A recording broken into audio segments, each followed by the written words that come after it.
McDaniel, and she's a master's student of human performance, and she's going to be talking about enhancing muscle function and endurance in aging, nutritional strategies, and exercise interventions. Cassidy?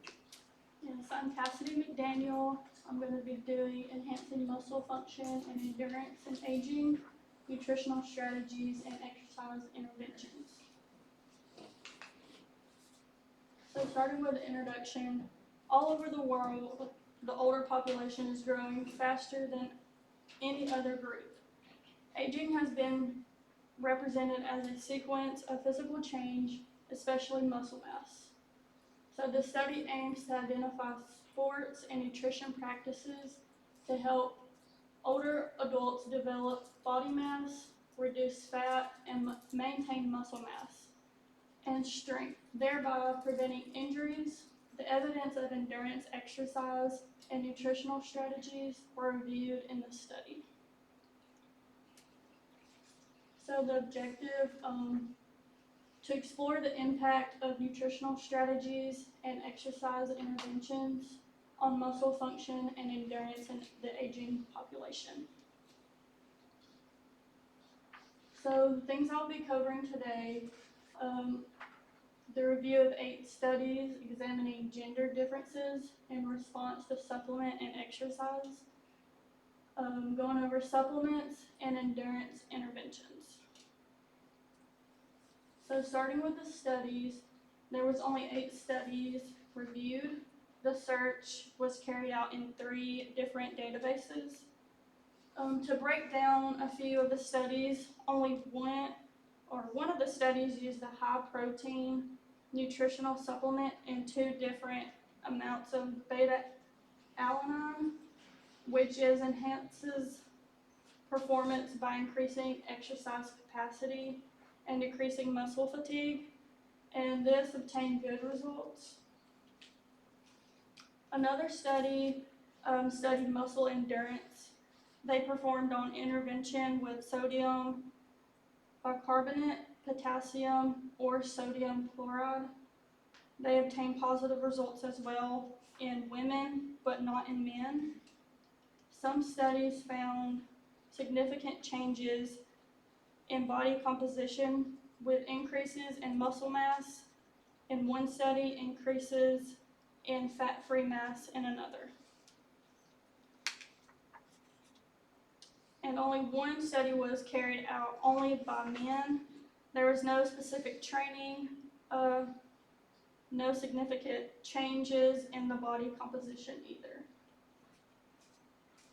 So with the genders, there was 507 people between 65 and 74 years old, and there was also 537 people 70 years or older, both male and female.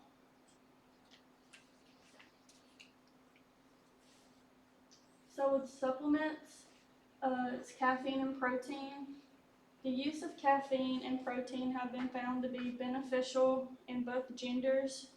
Nutritional interventions in combination with vitamins and protein supplement improves quality of life and muscle strength. It decreases in depression and eases activity of daily living.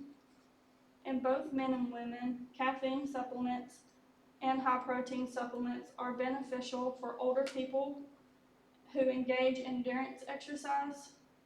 Caffeine improves performance in day-to-day tasks. Supplements, adding protein in the mix, together it can improve physical, work capacity, muscle quality, and function of both genders.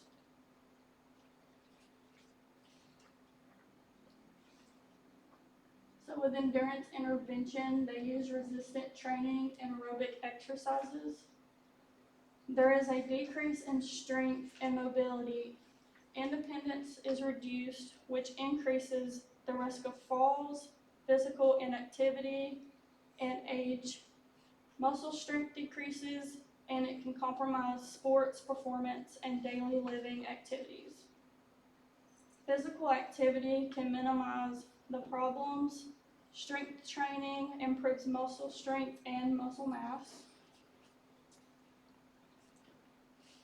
And with the conclusion, older people are safe because many comparisons have been made between nutritional strategies that positively affect the health when doing endurance training. Future research is required to better the health of the elderly and recommend endurance training and appropriate nutritional strategies. The study concludes that while certain supplements and nutritional strategies like caffeine and protein with beta-alanine show promises in improving endurance and muscle function in the elderly, their effects vary based on individual characteristics. Notably, supplementation showed differences effect across genders. And those are the references I used in my research.